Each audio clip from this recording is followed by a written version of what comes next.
Details చూద్దాం.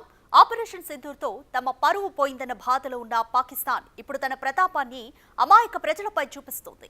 Line of control సమీపంలో ఉన్న గ్రామాలపై తన ప్రతాపం చూపిస్తోంది. ఆర్టిలరీ గన్స్, మోటార్స్ ని ప్రయోగిస్తోంది. ఈ కాల్పులకు ధీటుగా సమాధానమిస్తోంది ఇండియన్ ఆర్మీ.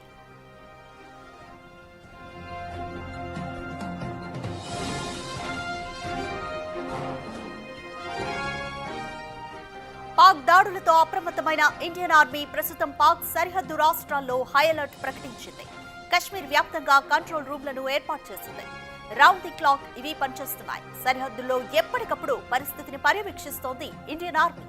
అంతేకాదు సరిహద్దు పొడవునా ఉన్న డిఫెన్స్ యూనిట్స్ ను యాక్టివేట్ చేసింది.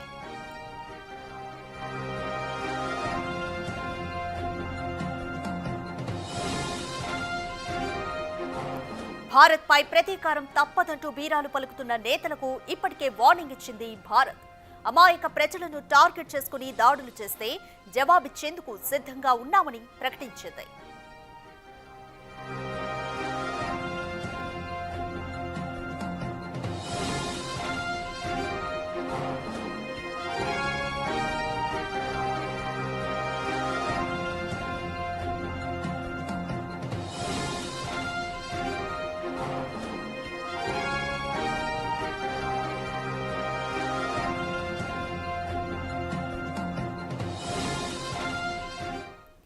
మోర్ డీటెయిల్స్ మా అసోసియేట్ ఇన్పుట్ ఎడిటర్ నగేష్ అందిస్తారు. రైట్ నగేష్, మనం ఇప్పుడు చూసిన పహల్గామ్ దాడికి ప్రతీకారంగా ఆపరేషన్ సింధూర్ని చేపట్టింది భారత ప్రభుత్వం. అయితే మనం మాత్రం వాళ్ళ సివిలియన్స్ ని టార్గెట్ చేయకుండా ఓన్లీ ఉగ్రవాదుల్ని టార్గెట్ చేశాం. కాకపోతే పాక్ మాత్రం ఇప్పటికీ పూంచ్ కానీ సరిహద్దులో ఉన్న పూంచ్ గ్రామాల్లో కూడా పౌరులనే టార్గెట్ చేస్తుంది. ఇప్పటికే 15 మంది దాడిలో మరణించారు. సో ఏ విధంగా చూడాలి పరిణామాల్ని? అంటే పరిణామాలు మాత్రం రెండు దేశాల మధ్య తీవ్ర ఉద్రిక్త పరిస్థితులు అయితే కొనసాగుతున్నాయి. బైసరన్ వ్యాలీ ఎవరైతే టెర్రరిస్టులు 23 మందిని చంపిన తర్వాత భారత ప్రభుత్వం ధీటుగానే జవాబిచ్చింది. భారత ప్రభుత్వం సింధూర్ ఆపరేషన్ పేరిట జరిగిన బహ్రెన్ వ్యాలీ ఎక్కడైతే ఉందో అక్కడ పెద్ద ఎత్తున టెర్రరిస్టులను టార్గెట్ చేస్తూ 80 మందికి పైగా వాళ్ళందరినీ హతమార్చింది. చాలా చోట్ల భారీ విధ్వంసమే జరిగింది. కానీ పాకిస్తాన్ మాత్రం బయటకి ఏ ఫోటోల్ని కానీ వీడియోలు కానీ బయట పెట్టడం లేదు. ఎందుకంటే ఇది పాకిస్తాన్కు పరువు సమస్య. బయట పెడితే తమని మిగతా ప్రపంచ దేశాలు కూడా చాలా దారుణంగా హీనంగా చూస్తాయని చెప్పి పాకిస్తాన్ భావిస్తుంది. ఈ క్రమంలో కేవలం లైన్ ఆఫ్ కంట్రోల్ వెంబడి LOC వెంబడి మామూలు సాధారణ పౌరులను టార్గెట్ చేస్తూ పాకిస్తాన్ మిలిటరీ మాత్రం కాల్పులకు తెగ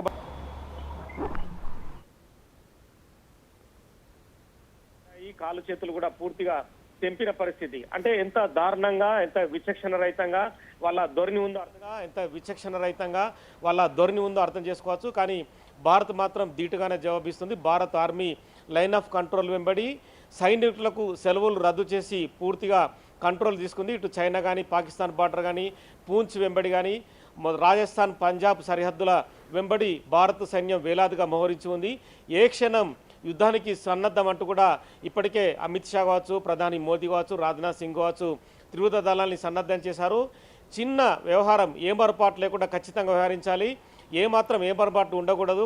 ఖచ్చితంగా ఆర్మీ అధికారులందరూ కూడా విధులు ఉండాలని చెప్పారు. నిన్న సింధూర్ ఆపరేషన్ జరిగిన తర్వాత సింధూర్ 2 ఆపరేషన్ కూడా ఉంటుందని చెప్పి కూడా ఇప్పటికే సోషల్ మీడియాలో పెద్ద ఎత్తున ప్రచారం జరుగుతుంది. సియోల్కోట్లో కూడా సింధూర్ 2 ఆపరేషన్ జరిగింది. భారీ ఎత్తున బాంబులు పడ్డాయి అక్కడ అని చెప్పి చాలా వీడియోలు కూడా ప్రస్తుతం ఎక్స్ వేదికగా, ఫేస్బుక్ కానీ మిగతా సోషల్ మీడియా వేదికగా ప్రచారం సాగుతున్నాయి. పాకిస్తాన్ ప్రధాని షహబాజ్ షరీఫ్ కూడా నిన్న మీడియా సమావేశంలో కూడా అంతర్జాతీయ మీడియా అడిగిన ప్రశ్నలకు ఏమాత్రం సమాధానం చెప్పలేదు. తాము కూడా 4-5 మిసైల్స్ని, రాకెట్స్ని ధ్వంసం చేశాం, శకలాల్ని కూడా అని చెప్పారు. మరి ఆ ఫొటోస్, వీడియోస్ బయటపెట్టని చెప్పి మీడియా ప్రతినిధులు అడిగిన వాటికి సమాధానం చెప్పకుండా వెళ్ళిన పరిస్థితి. మీరు యుద్ధానికి సిద్ధంగా ఉన్నారని చెప్పి అంతర్జాతీయ మీడియా ప్రతినిధులు అడిగిన వాటికి కూడా ఏమాత్రం సమాధానం చెప్పకుండా తాను మౌనంగా ఉన్న పరిస్థితి. స్థానికంగా ఉన్న పాకిస్తాన్ ప్రజలు కూడా యుద్ధాన్ని కోరుకోవడం లేదు. అక్కడ ధరలు పెచ్చిమీరిపోయాయి. పాకిస్తాన్ ప్రజలు ఇప్పటికే ఆర్థికంగా పూర్తిగా నష్టపోయారు. ఎందుకంటే ఒక గోధుమ పిండి కొనాలన్నా కిలో 1000 రూపాయలు ఉంటుంది. ఒక టమాటా కొనాలన్నా కిలో 400 పైనే ఉంటుంది. ఈ భారాన్ని తాము భరించలేమని చెప్పి స్వయంగా పాకిస్తాన్ ప్రజలే పాకిస్తాన్ ఆర్మీ పైన తిరగబడే పరిస్థితి అక్కడ దాపురించింది. ఎందుకంటే కేవలం టెర్రరిస్టులని పెంచి ప్రోత్సహిస్తూ భారత్ని టార్గెట్ చేస్తూ పాకిస్తాన్ను ఇన్నాళ్ళు బతుకుతుందని చెప్పి కూడా అందరూ ఆరోపిస్తున్నారు.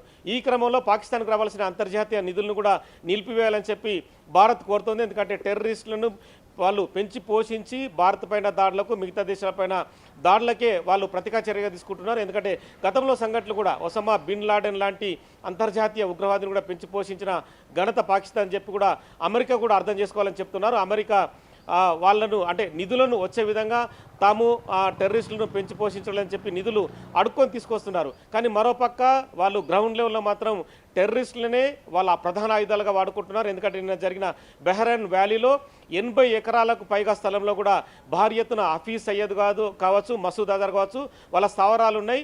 అక్కడే వాళ్ళ ఐఎస్ఐ టెర్రరిస్టులు ఎవరైతే ఉన్నారో వాళ్ళకు స్వయంగా పాకిస్తాన్ ఆర్మీ వాళ్ళకి శిక్షణ ఇస్తుంది. నిన్న చాలామంది టెర్రరిస్టులు బహ్రైన్ వ్యాలీలో చనిపోయిన తర్వాత పాకిస్తాన్ ఆర్మీతో పాటు సాధారణ ప్రజలు ఆ అంత్యక్రియలో పాల్గొన్నారు. అందులో స్వయంగా పాకిస్తాన్ ఆర్మీకి చెందిన సైనికాధికారులే మొత్తం పూర్తిగా దగ్గరుండి కూడా వాళ్ళ అంత్యక్రియలు ఏర్పాటు చేశారు. అంటే ఆటోమేటిక్గానే వాళ్ళకి సంబంధించిన చాలా విషయాలు కూడా బయటకు వస్తున్నాయి. లైన్ ఆఫ్ కంట్రోల్ వెంబడి భారత్ని రెచ్చగొట్టే విధంగా ప్రస్తుతం అయితే పాకిస్తాన్ ఆర్మీ ప్రవర్తిస్తుంది. కానీ భారత్ మాత్రం సమయం ప్రదర్శిస్తూ మరోవైపు ఖచ్చితమైన దాడులకు కూడా తాము సిద్ధంగా ఉన్నామని చెప్పి ప్రకటించిన పరిస్థితి. పాకిస్తాన్ ఆర్మీ నిన్న పూంచ్ సరిహద్దు ప్రాంతంలో కాల్పులకు తెగబడిన తర్వాత మన ఆర్మీ కూడా, భారతదేశ ఆర్మీ కూడా ధీటుగా జవాబు వచ్చింది. వాళ్ళందరూ కూడా పారిపోయిన పరిస్థితి. ఇక నెక్స్ట్ సింధూర్ 2 ఇవాళ రేపు ఉంటుందని చెప్పి బయట అయితే ప్రచారం జరుగుతుంది. కానీ భారత ఆర్మీ త్రివిధ దళాలు మాత్రం ఖచ్చితంగా సన్నద్ధంగా ఉండాలి. ఏ క్షణం ఏం జరిగినా కూడా వాళ్ళు ఎదుర్కొనే దిశగా ముందుకెళ్లాలని చెప్పి కూడా ప్రధానమంత్రి మోదీ నిన్న మంత్రివర్గ సమావేశంలో వాళ్ళందరికీ సూచనలు చేశారు. అలాగే రాజ్నాథ్ సింగ్ కానీ, అమిత్ షా కానీ, మోదీ కానీ త్రివిధ దళాధిపతులు పరిస్థితిని ఎప్పటికప్పుడు సమీక్షిస్తూ మోదీకి పలు సూచనలు చేస్తున్నారు. పలు దేశాల నుంచి కూడా ఇప్పటికే చాలా దేశాలు, ఇజ్రాయెల్ కావచ్చు, మిగతా భారత్ అనుకోని దేశాలు, ఆఫ్ఘనిస్తాన్ కావచ్చు, చాలా దేశాలు కూడా భారత్కు సంఘీభావం ప్రకటించాయి. అమెరికా అధ్యక్షుడు ట్రంప్ కూడా ఖచ్చితంగా సమయం పాటించాలని చెప్పి కోరుతున్నారు. కానీ పాకిస్తాన్ని కంట్రోల్ చేసే విధంగా ఉండాలని చెప్పి కూడా భారత్ అమెరికాకు విజ్ఞప్తి చేస్తుంది. రష్యా అయితే డైరెక్ట్గానే భారత్ను సపోర్ట్ చేస్తూ ఖచ్చితంగా భారత ఆర్మీ సిద్ధంగా ఉండాలి, తాము సపోర్ట్ చేస్తామని చెప్పి రష్యా కూడా చెప్పింది. సో ఈ క్రమంలో ఇప్పటికైతే ఉద్రిక్తతలు చల్లారలేదు. ఒకవేళ సింధూర్ 2 కొనసాగితే ఎక్కడైతే టెర్రరిస్టులు శిక్షణ శిబిరాలను వాటిని టార్గెట్ చేసే విధంగా సింధూర్ 2 అయితే ఉండే అవకాశం కనిపిస్తుంది. Right, thanks for the update Nagesh.